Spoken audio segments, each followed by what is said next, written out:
નમસ્કાર વિદ્યાર્થી મિત્રો, શ્રી સ્વામિનારાયણ વિદ્યાર્થી ભુવન ટ્રસ્ટ સંચાલિત શ્રી એસએન વિદ્યાલયના ઈ લર્નિંગ પ્રોગ્રામમાં હું અશોક ચૌહાણ આપનું ફરીથી હાર્દિક સ્વાગત કરું છું.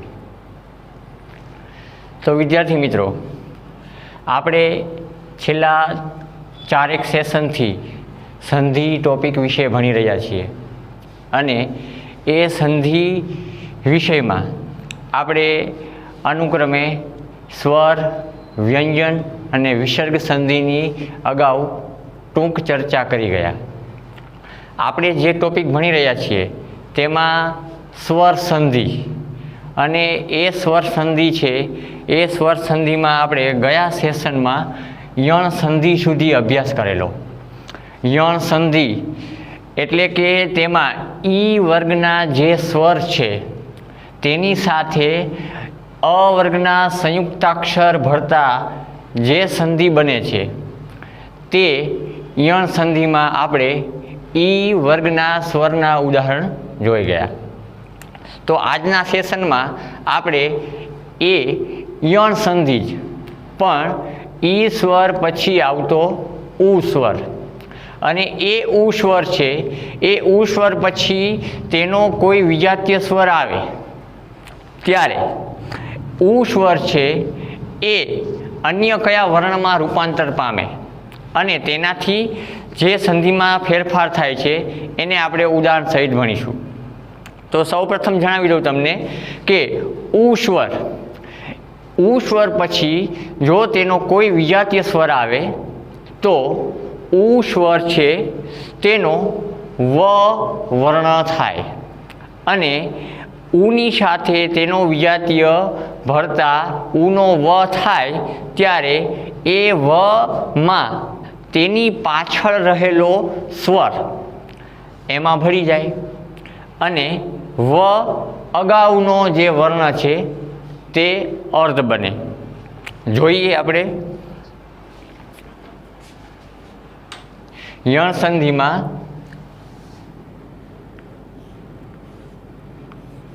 ઉ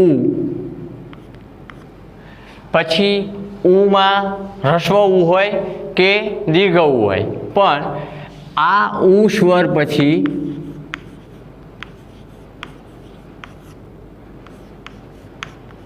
તેનો કોઈ વિજાતીય સ્વર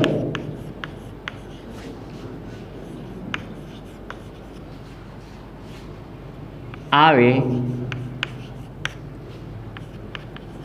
ત્યારે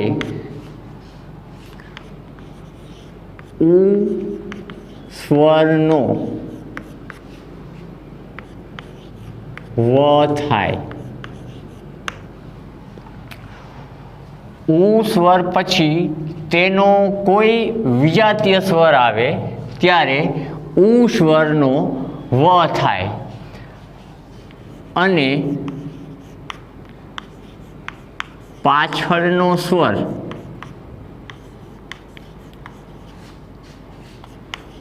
વમાં ભળી જાય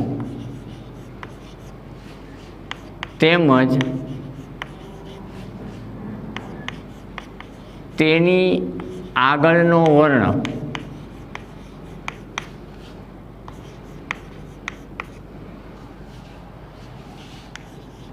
અર્ધ બને. હવે આપણે અગાઉ જોઈ ગયા તેમ જેમ ઈશ્વર છે એ ઈશ્વરની સાથે તેનો કોઈ વિજાતીય સ્વર ભળે ત્યારે ઈશ્વર છે એનો ય થાય અને પાછળનો વર્ણ તેમાં ભળી જાય. એવી રીતે ઉ સ્વર પછી તેનો કોઈ પણ વિજાતીય સ્વર આવે તો ઉનો વ થાય અને પાછળનો વર્ણ તે વમાં ભળી જાય અને આગળનો વર્ણ છે તે અર્ધ બને. તો આપણે જોઈએ એના ઉદાહરણ. જેમ કે જે સ્વરો ભળવાના છે તે સ્વર, પછી એ સ્વર દ્વારા થતો સંધિ સ્વર, ત્યારબાદ સંધિનો શબ્દ એટલે કે જે બે વર્ણો ભળતા સંધિ સ્વર બને છે, જે નવો સ્વર એ સ્વરથી જે સંધિનો શબ્દ બને છે તે અને તેનું એક ઉદાહરણ. સૌ પ્રથમ આપણે ઉદાહરણ તરીકે જોઈએ તો ઉ વર્ણ છે એમાં અ વર્ણ ભળે, એટલે કે વ્યાખ્યા સાથે આપણે આ નિયમને સરખાવીએ તો ઉ વર્ણ છે એટલે કે ઉ સ્વર છે તેના પછી તેનો કોઈ વિજાતીય સ્વર આવે, એટલે કે ઉનો વિજાતીય અ છે ત્યારે ઉ સ્વરનો વ થાય, એટલે કે ઉની સાથે તેનો વિજાતીય ભળતા ઉનો વ થાય. હવે આપણે એવા જ એક સંધિ શબ્દને જોઈએ કે ઉ અને અ ભળે છે ત્યારે વ બને છે. તો ઉદાહરણ જોઈએ સંધિ શબ્દનું તો સ્વચ્છ. હવે અહીં આપવામાં આવેલો શબ્દ છે એ શબ્દને આપણે એવી રીતે છૂટો પાડવાનો છે કે પ્રથમ શબ્દ છે એ શબ્દના અંતે ઉ આવતો હોય અને બીજો શબ્દ છે એની શરૂઆતમાં અ આવતો હોય, અને આ સંધિને આપણે ઉચ્ચારણની સાથે સરખાવીએ ત્યારે આ નિયમનો તાળો અવશ્ય મળવો જોઈએ. તો અહીંયા સંધિ શબ્દ છે સ્વચ્છ. હવે સ્વચ્છ શબ્દને આપણે એવા બે ભાગમાં વહેંચવાનો છે, એટલે કે આ નિયમ સાથે સરખાવવાનો છે કે જેથી કરીને આ સંધિનો તાળો મળે.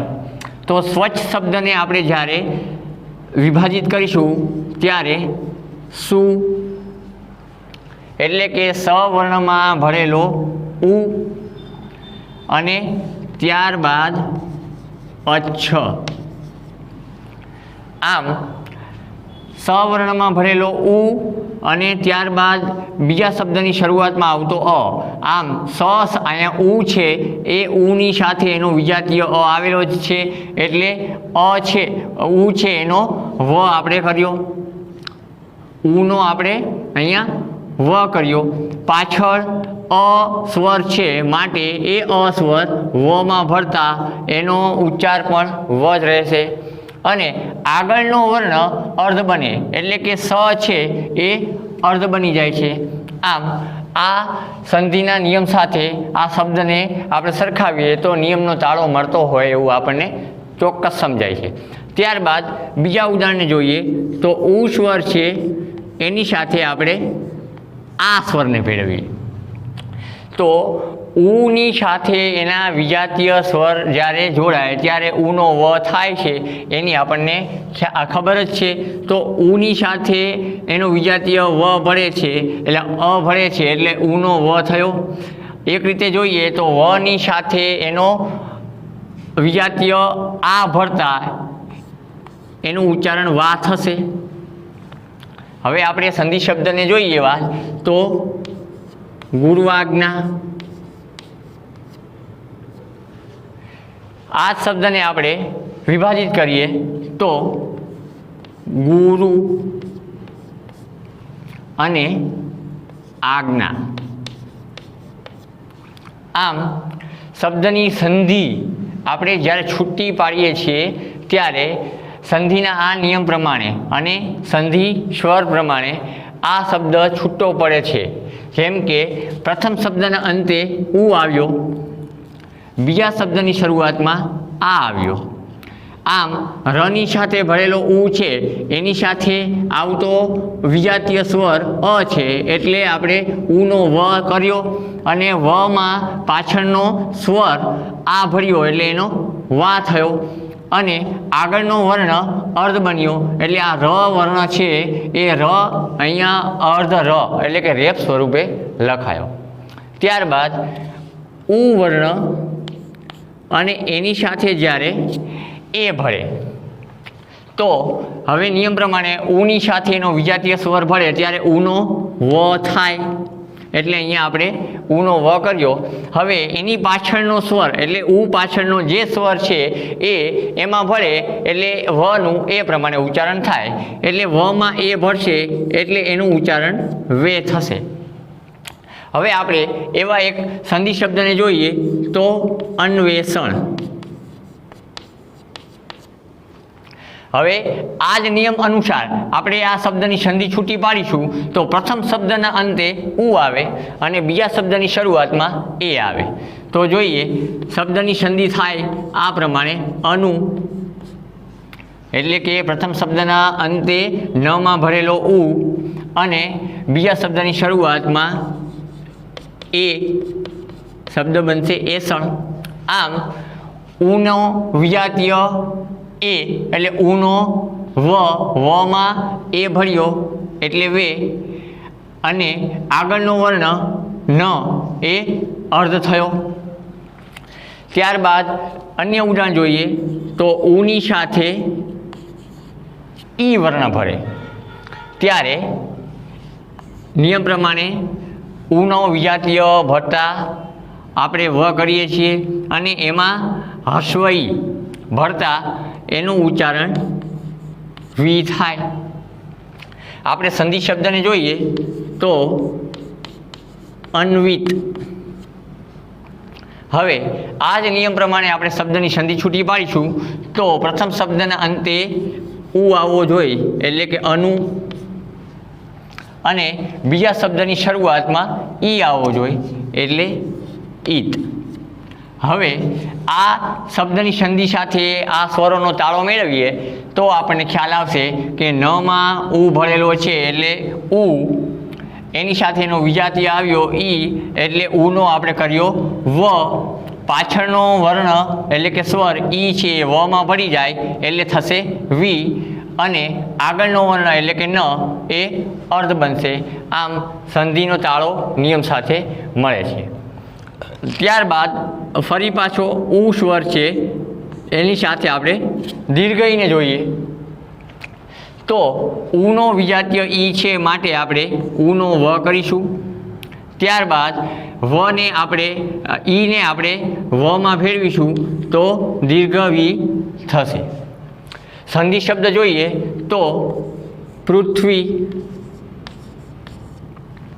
હવે પૃથ્વી શબ્દની સંધિ આપણે છૂટી પાડીએ આ નિયમ અનુસાર તો પ્રથમ શબ્દ છે એના અંતે ઉ આવે એટલે કે પૃથુ અને બીજો શબ્દ છે એના અંતે ઈ આવે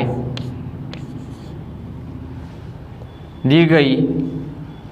તો અહીંયા થ વર્ણમાં ભરેલો ઉ સ્વર ઉ સાથે આવેલો એનો વિજાતીય ઈ એટલે ઉનો આપણે કર્યો વ અને વમાં દીર્ઘ ઈ ભરી એટલે વી થયો અને પાછળનો વર્ણ ઈ છે એ વમાં ભરતા વી થયો અને આગળનો વર્ણ થ છે એ અર્ધ બન્યો.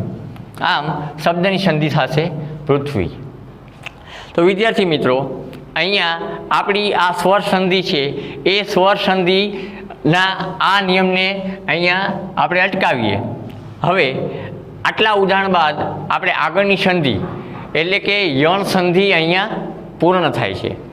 યણ સંધિ પછી સંસ્કૃતની પરંપરા પ્રમાણે જે સંધિ આવે છે એ સંધિને અયાદી સંધિ તરીકે ઓળખવામાં આવે છે.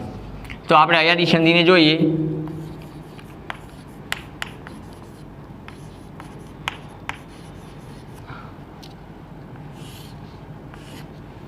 હવે અયાદી સંધિ કોને કહેવાય તેની એક વ્યાખ્યા જોઈએ તો જ્યારે અ વર્ગના સંયુક્તાક્ષર સાથે, હવે આપણે અગાઉ વર્ણ પરિચય મેળવ્યો ત્યારે એ તો જોઈ જ ગયા કે અ અને આ બંને સમાન કુળના વર્ણ હોવાથી તે સજાતીય સ્વર કહેવાય છે. ઈ અને ઈ, ઉ અને ઉ આ બધા જ એક જ વર્ણના એક જ કુળના હોવાથી એ સમાન અને સજાતીય સ્વર કહેવાય છે. પણ ત્યારબાદ આવતા જે એ, ઐ, ઓ કે ઔ આ બધા અ વર્ગના જ સંયુક્તાક્ષર કહેવાય છે.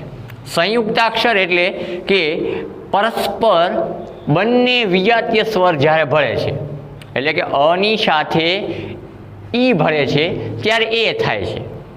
જો અ વર્ણ એની સાથે ઈ આવે તો અ વર્ણનો વિજાતીય ઈ કહેવાય. આમ અ અને ઈ આ બંને એકબીજાના વિજાતીય કહેવાય અને આ બંને વિજાતીય સ્વર એકબીજાની સાથે ભળે છે, એટલે કે અની સાથે જ્યારે ઈ વર્ણ જોડાય છે ત્યારે અ અને ઈ બરાબર એ, એટલે કે આ બંને વર્ણો એકસાથે મળવાથી તે બંનેનો સંયુક્ત અક્ષર એ બને છે. હવે આપણે અયાદી સંધિમાં આવા સંયુક્તાક્ષરની સાથે જે સ્વર ભળે છે અને ત્યારે સંધિમાં જે ફેરફાર થાય છે તેવી સંધિ એટલે કે અયાદી સંધિ આપણે ભણવાની છે. અયાદી સંધિની વ્યાખ્યા જણાવું તો અ વર્ગના સંયુક્તાક્ષર સાથે, એટલે કે એ હોય, ઐ હોય કે ઓ હોય કે પછી ઔ હોય, આમ અ વર્ગના સંયુક્તાક્ષર એ, ઐ, ઓ અને ઔ એની સાથે અ વર્ણ યા તો ઈ વર્ણ, અ વર્ગના સંયુક્તાક્ષરની સાથે અ વર્ણ કે ઈ વર્ણ જ્યારે ભળે છે ત્યારે થતી સંધિને અયાદી સંધિ કહેવાય છે. જોઈએ એની વ્યાખ્યા અહીંયા લખી બતાવું. અ વર્ગના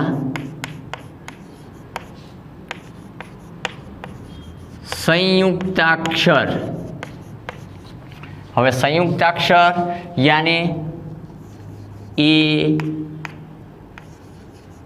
ઐ, ઓ કે ઔ, આ અ વર્ગ છે એના સંયુક્ત અક્ષરો છે. અ વર્ગના સંયુક્તાક્ષર એટલે કે એ, ઐ, ઓ અને ઔ સાથે અ વર્ણ અથવા તો ઈ વર્ણ, એને આપણે સ્વર પણ કહીએ છીએ, સ્વર ભળતા થતી સંધિ સંસ્કૃત ભાષાની પરંપરા પ્રમાણે અયાદી સંધિ કહેવાય. આમ અ વર્ગના સંયુક્તાક્ષર સાથે અ કે ઈ સ્વર ભળે ત્યારે જે સંધિ બને છે તેને અયાદી સંધિ કહેવાય છે. હવે આપણે એના જ સ્વર, સંધિ સ્વર, સંધિ શબ્દ અને ઉદાહરણ આ પ્રમાણે એને આપણે વિશે સમજીએ. તો સૌપ્રથમ અ વર્ણ છે એનો સંયુક્તાક્ષર એ, એટલે કે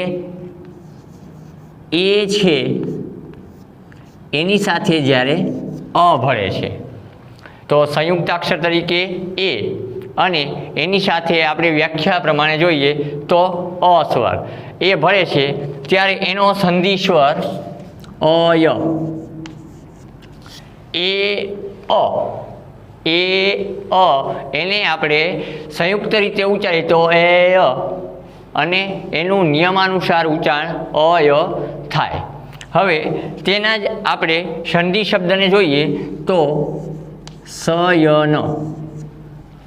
હવે આ શબ્દને આપણે આ નિયમ પ્રમાણે છૂટો પાડીએ ત્યારે સૌપ્રથમ સ છે એમાં ભરેલો એ, એટલે કે પ્રથમ શબ્દ છે એના અંતે અહીંયા તો એક વર્ણ જ છે પણ ખરેખર આપણે એ શબ્દને છૂટા પાડીએ છીએ ત્યારે એ શબ્દ બે ભાગમાં વહેંચાય છે, એટલે અહીંયા આમ જોઈએ તો બે વર્ણ છે એટલે આને શબ્દ જ કહેવાય. આમ સની સાથે ભરેલો એ અને પાછળનો શબ્દ છે એ અ થી શરૂ થાય, અન, એટલે કે એ વર્ણ, સની સાથે ભરેલો એ વર્ણ અને પાછળ આવતો અવર્ણ. આમ એ અને અ ભળે ત્યારે નિયમાનુસાર એનું ઉચ્ચારણ સંધિના નિયમાનુસાર સંધિ શબ્દ થતી વખતે એને અય લખાય. માટે શયન શબ્દ છે એને જ્યારે છૂટો પાડીએ ત્યારે સે અને અન એવો શબ્દ બને. ત્યારબાદ આપણે એ પછી આવતો સંયુક્ત અક્ષર એટલે કે ઐ.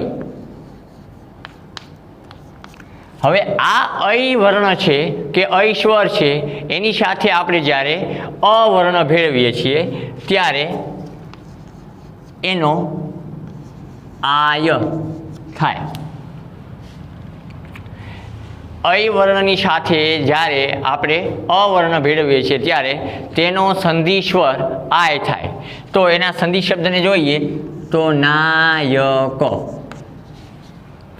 નાયક શબ્દને આપણે આ જ સ્વરો પ્રમાણે છૂટો પાડીશું તો એની સંધિ બનશે નહીં અને અક. એટલે કે અય વર્ણ એની સાથે અવર્ણ. તો અય અને અ જ્યારે ભળે છે ત્યારે નિયમાનુસાર તેનું ઉચ્ચારણ એટલે કે સંધિ સ્વર આય થાય. એટલે કે આ વર્ણને જ્યારે આપણે સંયુક્ત રીતે ઉચ્ચારીએ નાયક નાયક, આમ એનું નિયમાનુસાર ઉચ્ચારણ થશે નાયક. ત્યારબાદ આપણે ઓ વર્ણ છે એ ઓ વર્ણમાં જ્યારે અવર્ણ ભળે એ પછી અય ત્યારબાદ ઓ. ઓ વર્ણમાં જ્યારે અવર્ણ ભળે છે ત્યારે તેનો સંધિ સ્વર અવ બને. હવે આપણે આવા જ સંધિ શબ્દને જોઈએ તો પવન. એટલે કે આ શબ્દને આપણે આ સ્વરોની સાથે મેળવીએ અને એને છૂટો પાડીએ ત્યારે પવન શબ્દની સંધિ પો અને અન. કારણ કે ઓની સાથે જ્યારે અ ભળે છે ત્યારે અયાદી સંધિના નિયમ પ્રમાણે તેનો સંધિ સ્વર અવ થાય. એટલે પવન શબ્દની સંધિ પો અને અન થાય છે. ત્યારબાદ અવર્ણ છે એની સાથે જ્યારે આપણે અવર્ણ ભેળવીએ એ અય ઓ અને ઔ. અવર્ણની સાથે જ્યારે આપણે અવર્ણ ભેળવીએ છીએ ત્યારે તેનો સંધિ સ્વર આવ થાય. આમ આ નિયમ પ્રમાણે આપણે એક શબ્દને જોઈએ તો સંધિ શબ્દ તરીકે પાવક. શબ્દની સંધિ આ સ્વરો પ્રમાણે આપણે છૂટી પાડીએ ત્યારે પૌ અને અક. શું થશે? પૌ અને અક. આમ ઔની સાથે અ ભળે છે ત્યારે અયાદી સંધિ પ્રમાણે તેનો સંધિ સ્વર આવ થાય છે. આમ પાવક શબ્દ છે જે સંધિ શબ્દ એને આપણે આ સ્વરોની સાથે મેળવીએ કે સ્વર અનુસાર છૂટા પાડીએ ત્યારે પની સાથે ભળેલો ઔ અને પાછળના શબ્દમાં શરૂઆતમાં આવતો અ પૌ ક. એટલે સંસ્કૃત પરંપરા પ્રમાણે અયાદી સંધિના નિયમાનુસાર ઔ અને અ જ્યારે ભળે છે ત્યારે તેનો સંધિ સ્વર આવ થાય છે. અને ત્યારબાદ અવર્ણ છે એ અવર્ણની સાથે આપણે ઈ વર્ણ ભેળવીએ. એટલે કે અવર્ણનો સંયુક્ત અક્ષર ઔ અને એની સાથે આપણે મેળવીએ છીએ ઈ સ્વરને ત્યારે પણ એનો સંધિ સ્વર ઉપર પ્રમાણે આવ જ થાય છે. અવર્ણની સાથે ઈ વર્ણ ભળતા તેનો સંધિ સ્વર પણ આવ જ થાય છે. એવા જ આપણે એક ઉદાહરણને જોઈએ તો નાવિક.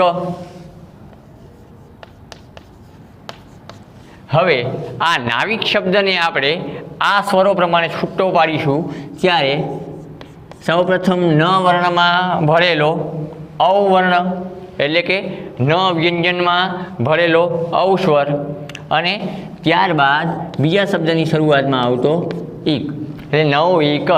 આમ ઉચ્ચારણ અનુસાર તે સંધિ શબ્દ આ વ એટલે નવ ઈક વર્ણ શબ્દ છે તેનું ઉચ્ચારણ નાવિક બને. તો વિદ્યાર્થી મિત્રો, હવે ઉપર અને અહીંયા આ બંને નિયમ પ્રમાણે અને ઉદાહરણ પ્રમાણે સમજાવેલા શબ્દો અને એની છૂટી પાડેલી સંધિઓ છે એને વ્યાખ્યા અનુસાર તમે મેળવશો તો તમને ચોક્કસ ખ્યાલ આવી જશે. ગયા સેશનમાં લીધેલી યણ સંધિ છે, આ યણ સંધિનો આપણે ઉ સ્વરવાળો નિયમ જે બાકી હતો એ અહીં અને ત્યારબાદ અયાદી સંધિ છે એ અયાદી સંધિ આપણે અહીં પૂર્ણ કરીએ છીએ. હવે ત્યારબાદ આવતી સંધિ યણ સંધિ પછી અયાદી અને અયાદી સંધિ પછી આવતી સંધિ એટલે કે વૃદ્ધિ સંધિ. હવે આપણે વૃદ્ધિ સંધિ વિશે અભ્યાસ કરીએ તો સૌપ્રથમ તેની વ્યાખ્યા જણાવું તો વૃદ્ધિ સંધિ કોને કહેવાય? વૃદ્ધિ સંધિ એટલે કે અવર્ગ છે અથવા તો અવર્ણ છે, એ અવર્ણના સ્વરની સાથે અવર્ણના જ સંયુક્તાક્ષર આવે. જો અવર્ણ પછી એમાં અ આવતો હોય કે આ આવતો હોય, અવર્ગના સ્વર છે જે સજાતીય સ્વર તરીકે ઓળખાય છે, તે અવર્ગના સ્વર એટલે કે અ અને આ અવર્ગના સ્વરની સાથે તેના જ એટલે કે અવર્ગના સંયુક્તાક્ષર જ્યારે ભળે છે ત્યારે થતી સંધિને વૃદ્ધિ સંધિ કહેવાય છે.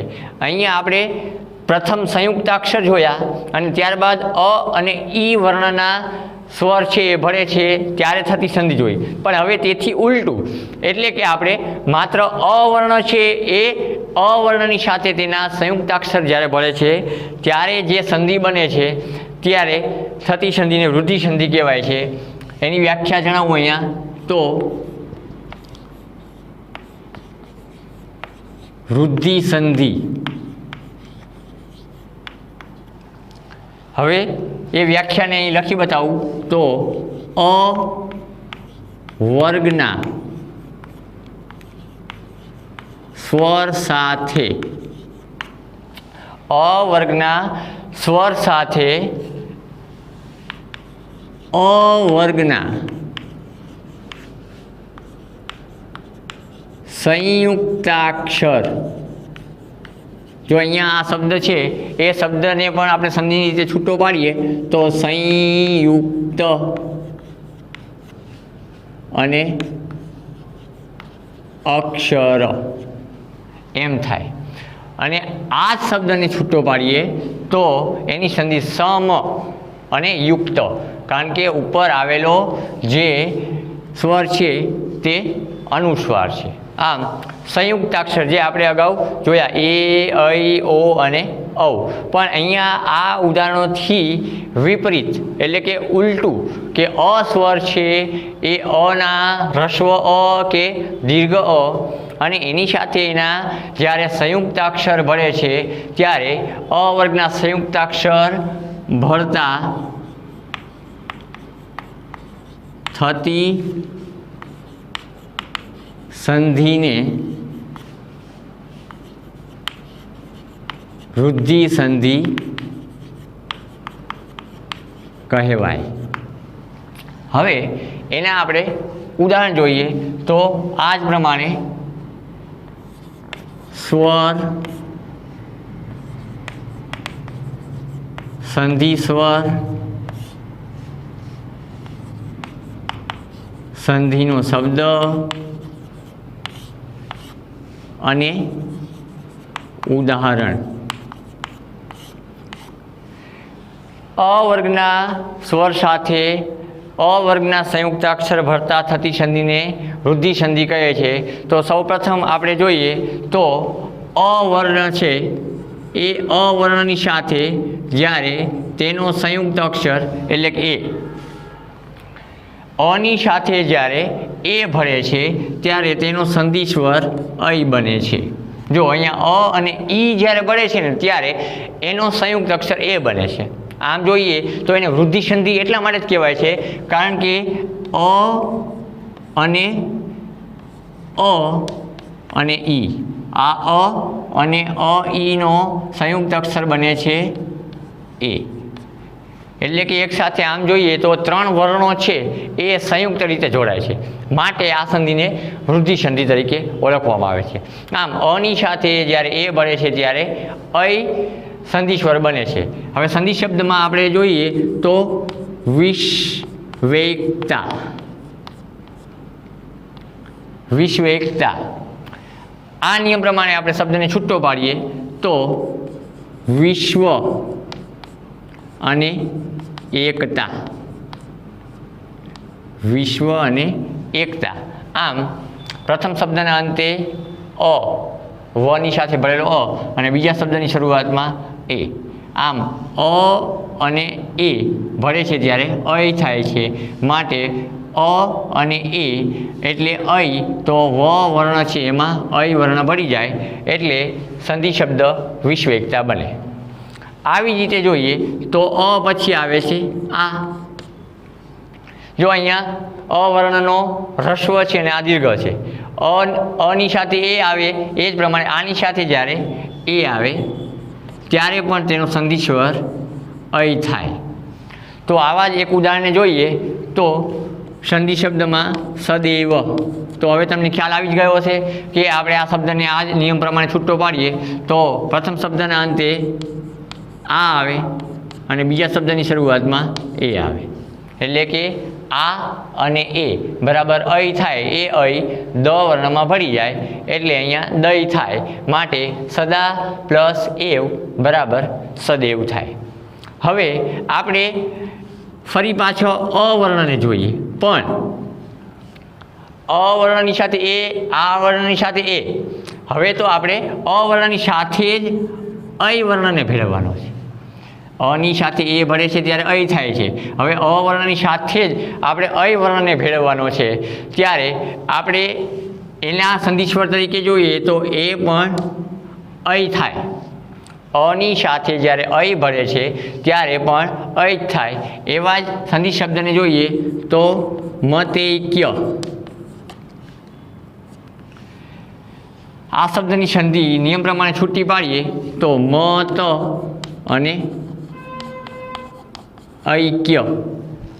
અહીંયા પ્રથમ શબ્દ છે મત, તો અહીંયા આવતો અંતે વર્ણ આવતો અ અને બીજા શબ્દની શરૂઆતમાં ઐ, એટલે કે અ અને ઐ ભળે છે ત્યારે એનો સંધિ સ્વર ઐ જ બને છે અને એ સ્વર છે ત વર્ણમાં જોડાય છે એટલે તય થાય છે. આમ સંધિ શબ્દ મતૈક્ય થાય. ત્યારબાદ આપણે ઉપર પ્રમાણે ચાલીએ તો આ અને આ. હવે અહીંયા અની સાથે આની સાથે અની સાથે અય, તો આની સાથે પણ અય. તો આની સાથે જ્યારે અય સંયુક્તાક્ષર ભળે છે ત્યારે પણ તેનો સંધિ સ્વર અય બને છે. તો એવા જ સંધિ શબ્દને જોઈએ તો મહેશ્વર્ય. હવે આ શબ્દને આ સ્વર પ્રમાણે છૂટો પાડીએ તો શબ્દનું વિભાજન થશે.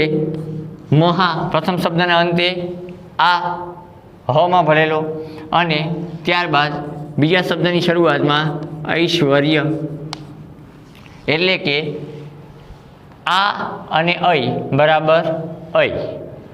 એ અય વર્ણ છે એ હ વર્ણમાં ભળે છે એટલે મહેશ્વર્ય વર્ણ બને. હવે આપણે આગળ આ બધા જ સંયુક્તાક્ષર છે એ અની સાથે જ્યારે ઈ ભળે છે ત્યારે બનતા સંયુક્તાક્ષર છે. હવે અની સાથે ઉ ભળે ત્યારે જે વર્ણ બને છે એ ઓ બને છે, એટલે કે અની સાથે જ્યારે ઓ ભળે, અની સાથે ઉ બરાબર ઓ. આમ ત્રણ વર્ણ ભળે છે, માટે એક સાથે ત્રણ વર્ણોનું સંયુક્તિકરણ થાય છે ત્યારે એની વૃદ્ધિ થાય છે, માટે આ વૃદ્ધિ સંધિ કહેવાય છે. આ ચાર ઉદાહરણ બાદ હવે આ ચાર ઉદાહરણમાં આપણે સંયુક્તાક્ષર તરીકે જે જોયા એ અય, એ અની સાથે ઈ ભળતા થતા સંયુક્તાક્ષર છે. હવે અની સાથે જ્યારે ઉ વર્ણ ભળે છે ત્યારે જે સંયુક્તાક્ષર બને છે તે ઓ. તો અ વર્ણમાં જ્યારે ઓ વર્ણ ભળે છે ત્યારે તેનો સંધિ સ્વર ઔ થાય. અમાં જ્યારે ઓ ભળે છે ત્યારે તેનો સંધિ સ્વર ઔ થાય. એવા સંધિ શબ્દને આપણે જોઈએ તો ઉષ્ણ ઉદન, એટલે કે શબ્દને જ્યારે આપણે સંધિ પ્રમાણે છૂટો પાડીશું ત્યારે ઉષ્ણ અને ઓદન. ઉષ્ણમાં અંતે આવતો અ અને બીજા શબ્દની શરૂઆતમાં આવતો ઓ.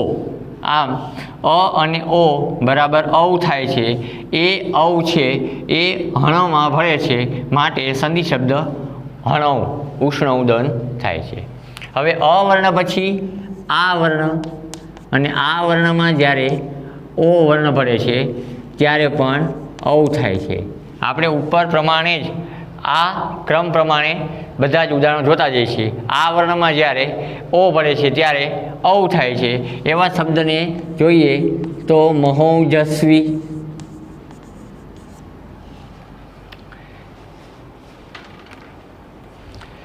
શબ્દને આ સ્વર પ્રમાણે છૂટો પાડીશું ત્યારે મહા અને ઓજસ્વી, મહા ઓજસ્વી. પ્રથમ શબ્દમાં અંતે હ વર્ણમાં ભરેલો આ અને બીજા શબ્દની શરૂઆતમાં આવતો ઓ, આમ આ અને ઓ જ્યારે ભળે છે ત્યારે ઔ બને છે. આ ઔ વર્ણ છે એ હ વર્ણમાં ભળે છે એટલે હૌ થાય છે. એટલે મહા અને ઓજસ્વી શબ્દ જ્યારે જોડાય છે ત્યારે મહોજસ્વી બને છે. હવે આપણે અવર્ણ ફરી પણ અહીંયા અવર્ણમાં આપણે અને આ વર્ણમાં આપણે ઓ વર્ણને જોડ્યો. હવે આ જોડાતા અ અને ઓ, આ અને ઓ જોડાતા ઔ બને છે. તેને જ આપણે જોડીએ. અની સાથે જ્યારે ઔ જોડાય છે ત્યારે પણ તેનો સંધિ સ્વર ઔ બને છે. અની સાથે જ્યારે ઔ જોડાય ત્યારે પણ તેનો સંધિ સ્વર ઔ બને. તો એવા જ એક ઉદાહરણને જોઈએ તો પરમૌષધ. શબ્દને છૂટો પાડીએ ત્યારે પરમ અને ઔષધ, એટલે કે પ્રથમ શબ્દના અંતે આવતો અ અને બીજા શબ્દની શરૂઆતમાં આવતો ઔ. આમ અ અને ઔ સંધિ સ્વર થાય ઔ અને એ ઔ છે મમાં ભળે એટલે મૌ. આમ પરમ અને ઔષધ શબ્દને જ્યારે સંયુક્ત રીતે જોડીએ ત્યારે પરમ ઔષધ થાય. અને છેલ્લું ઉદાહરણ એટલે કે આની સાથે ફરી પાછા આપણે ઔ વર્ણને જ જોડીશું ત્યારે પણ એનો સંધિ સ્વર થશે ઔ. તો આવા જ એક ઉદાહરણને જોઈએ વિદ્યોત્સુક્ય. વિદ્યોત્સુક્ય. હવે આ જ શબ્દને આપણે આ નિયમ પ્રમાણે છૂટો પાડીએ ત્યારે આ અને ઔ જ્યારે ભળે છે ત્યારે ઔ થાય છે. તો શબ્દને જ્યારે આપણે છૂટો પાડીએ ત્યારે પ્રથમ શબ્દના અંતે વિદ્યા, પ્રથમ શબ્દના અંતે ધ વર્ણમાં ભરેલો આ વર્ણ વિદ્યા અને બીજા શબ્દની શરૂઆતમાં ઔત્સુક્ય. આમ આ અને ઔ ભળતા ઔ થાય. તો આ અને ઔ જ્યારે સંયુક્ત રીતે જોડાય છે ત્યારે એ ઔ છે એ ધમાં જોડાતા ધૌ થાય એટલે સંધિ શબ્દ વિદ્યોત્સુક્ય બને. તો વિદ્યાર્થી મિત્રો, આજના સેશનમાં બસ આટલું જ. અને અહીંયા આપણી સ્વર સંધિ પૂર્ણ થાય છે. હવેના સેશનમાં આપણે વ્યંજન સંધિ એટલે શું, વ્યંજન સંધિ કોને કહેવાય તેને આપણે વિગતવાર સમજીશું. નમસ્કાર.